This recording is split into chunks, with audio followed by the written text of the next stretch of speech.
Hello viewers, this is Bhavna Mehra. As I try to provide explanations on the basic and fundamental concepts of the important topics of economics, so today in the series I am covering inflation and its types. So let's begin. Many of us have heard from our grandparents and sometimes our parents too, talking about the days of their childhood when a candy bar or 1 kg of wheat flour or even every commodity cost barely nothing. But today, same commodities are costing very high. How does such a massive increase happen? And the answer is inflation, which is basically the rise in the price levels of the commodities we use, or can say that it is consequent devaluation of the currency. Inflation has a major effect on the entire country's economy.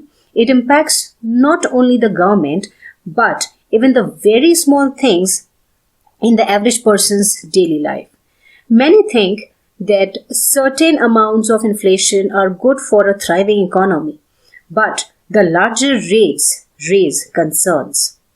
It can devalue the currency significantly and at worst has been a key component of recession.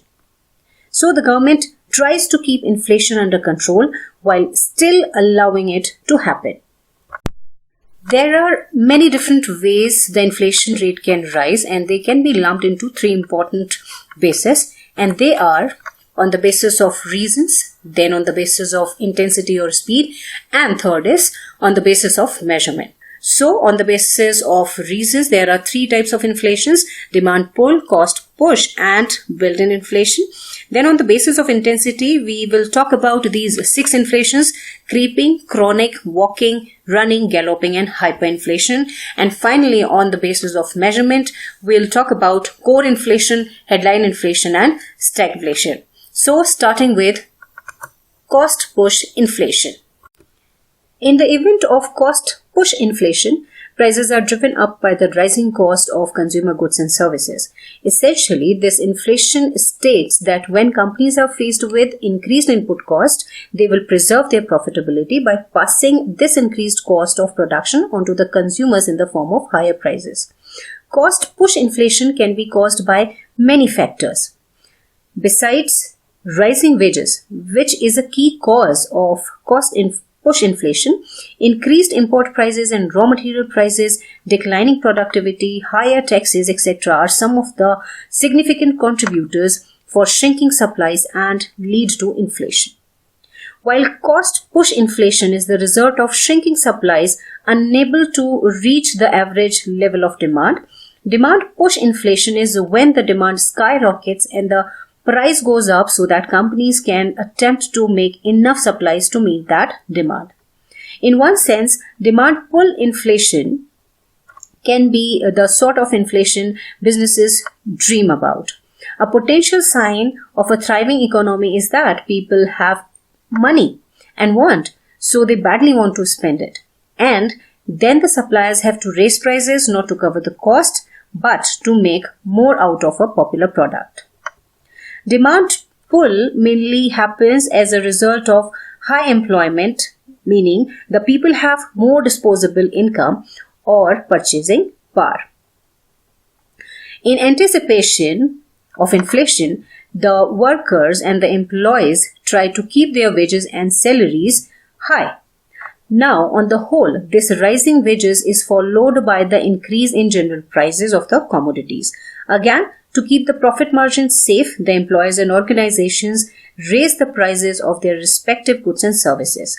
If this continues, then it keeps on accumulating inflation at each round turn and thereby results in built-in inflation. On the basis of speed and intensity, we'll first discuss about creeping inflation, which is also known as mild inflation. When prices are gently rising, it is referred as creeping inflation. Creeping inflation generally is not noticed at first, but nevertheless reduces the value of a currency significantly and continuously over a long period of time the effect of inflation noticed. According to R.P. Kent, when prices rise by not more than or up to 3% per annum, it is called creeping inflation. Such inflation is not harmful to the economy. In fact, it is said that a 2 to 3% inflation rate is desirable. It is necessary for the economic growth of a country. Talking about chronic inflation, so if creeping inflation continues to increase for a longer period of time, then it is often called as chronic inflation. Chronic creeping inflation can be either continuous or intermittent. It is called chronic because if an inflation rate continues to grow for a longer period without any downturn, then it possibly leads to hyperinflation. Here to reinstate some examples, then we have Argentina, which has a long history of experiencing trouble with prolonged high inflation rates. In 1989, Argentina experienced a hyperinflation crisis as a result of regular bad economic policies and extended creeping and chronic inflation, which gradually led to an inflation rate of 257%. Next in count is Bulgaria. In 1996, the Bulgarian economy collapsed due to the slow and mismanaged economic reforms of several governments in a row, shortages of wheat, and an unstable and decentralized banking system, which led to an inflation rate of 311%. Guyana has seen year-on-year inflation rate hover well above 50% since the late 1990s. In the case of Israel, inflation accelerated in the 1970s, rising steadily from 13% in 1971 to 111% in 1979. From 133% in 1980, it leaped to 191% in 1983, and then to 445 in 1984. Threatening to become a four-digit figure within a year or two. In 1985, Israel froze most prices of law and enacted other measures as part of an economic stabilization plan. That same year, inflation more than halved to 185%. Within a few months, the authorities began to lift the price freeze on some items. In other cases, it took almost a year. By 1986, inflation was down to 19%. Even Iraq, Japan, Laos, Madagascar, Mexico, Mozambique, North Korea, Syria, Turkey, Uzbekistan, Venezuela, and Zambia also faced the problem of chronic inflation and later hyperinflation. Next is walking inflation, when prices rise by more than 3% but less than 10% per annum. It is called walking inflation. According to some economists, walking inflation must be taken seriously as it gives a cautionary signal for the occurrence of running inflation. Furthermore, if walking inflation is not checked in due time, it can eventually result in galloping inflation. Next, talking about running inflation, a rapid acceleration in the rate of rising prices is referred as running inflation. It is usually defined as a rate between 10 to 20%, or can say double-digit inflation rate a year. At this rate, inflation is imposing significant cost on the economy and could easily start to creep higher. Next is galloping inflation. If prices rise by double or triple digit inflation rates like 30% or 400% or 999% per annum, or in a range between more than 20% but less than 1000% per annum, then the situation can be termed as galloping inflation. Galloping inflation is also known as jumping inflation.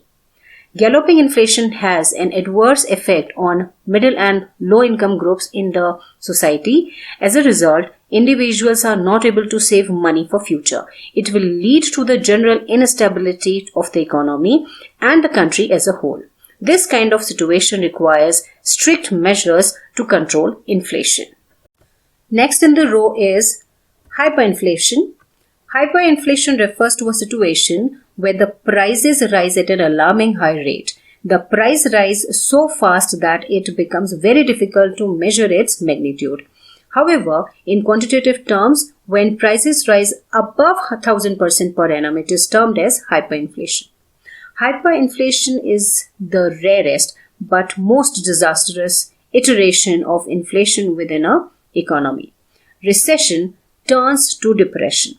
During a worst case scenario of hyperinflation, value of national currency of an affected country reduces almost to zero.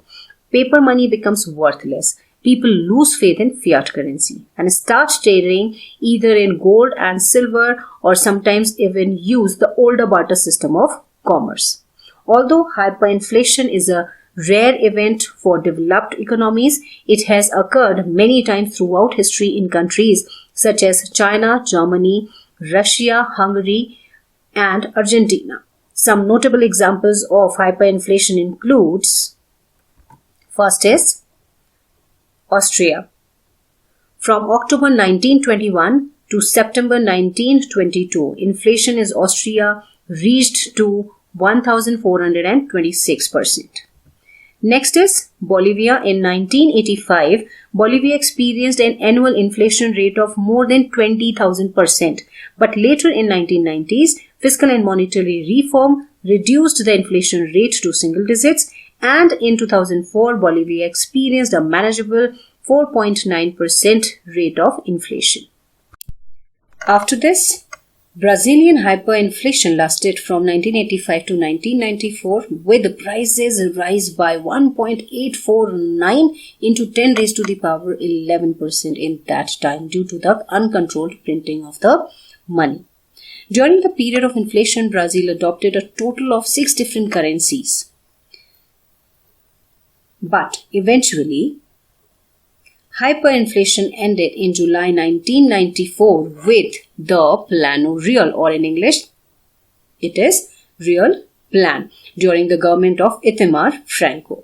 The Plano Real was based on an analysis of the root causes of hyperinflation in the new Republic of Brazil. Zimbabwe in the 2000s underwent serious inflation. Many economists point to the country's financing to the Second Congo War by printing more money as a major cause of this. The inflation was so bad that the currency became unsalvageable, and eventually the country's plan became to demonetize their currency entirely, and by the end of 2015 completely switched to US dollar. Hungary dealt with a severe hyperinflation problem in 1946 after World War II. At its worst, the inflation rate of the pengo, Hungary's currency at that time, was well over 200% a day. Prices doubled every 15 hours. Like with Zimbabwe, the inflation hit an unfixable point where the only solution was to abandon the currency and start a new one altogether. Therefore, eventually, the country reintroduced an old currency, that is forint, on 31st July 1946. Next is Germany.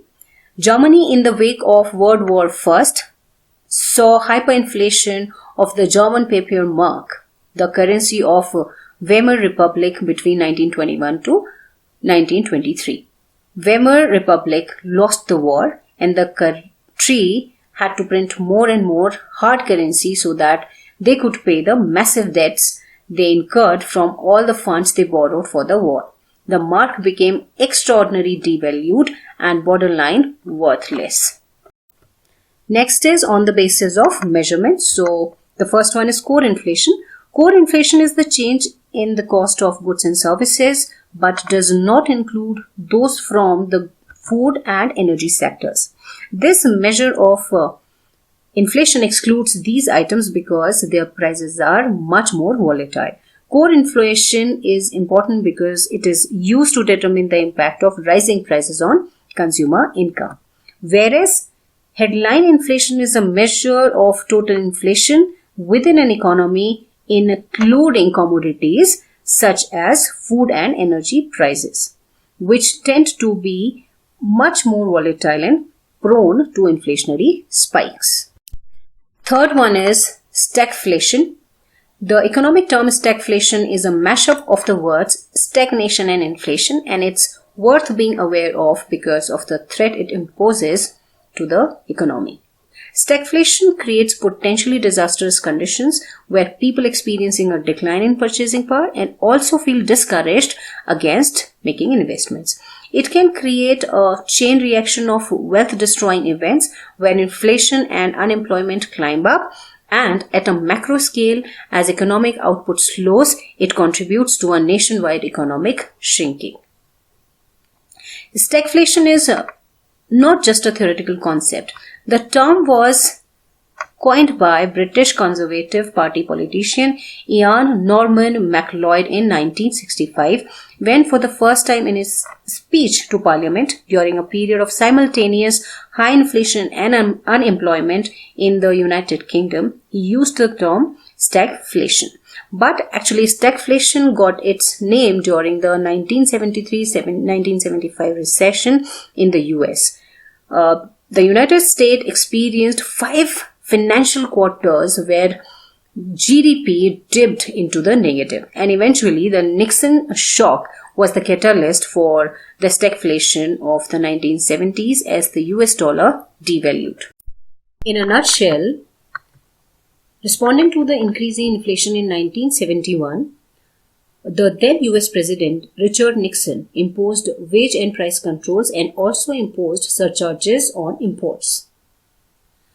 The post-World War II economic boom of the 50s and 60s was proving unsustainable, and while those measures imposed by Nixon were intended to stabilize the relationship between unemployment and inflation, instead the result was a wage price spiral where unemployment continued to climb because workers were unwilling to sell their labor for lower wages being offered by employers who were similarly unwilling to increase salaries.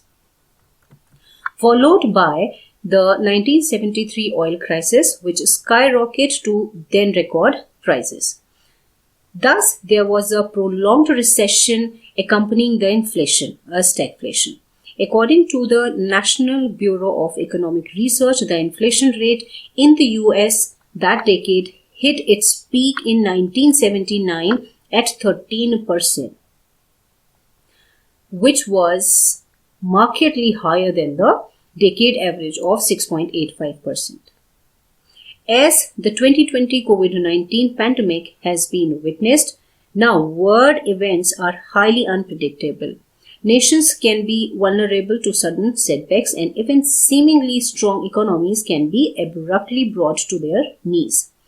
In a May 2020 Financial Times opinion piece, American economist and senior economic lecturer at Yale University, Stephen Rock, warns for extended inflation to correct across the sagging industries and drooping economy. While no one can predict the future, it stands to reason that events that have happened in the past can happen again. Inflation is something to be aware of, but not necessarily to be paralyzed by. So, we have discussed inflation and its basic types in this video. I am sure that this video is going to be fruitful for you all. And now finally, if you liked the video, then surely give a thumbs up and also share with your friends and all those people who can be benefited with this topic.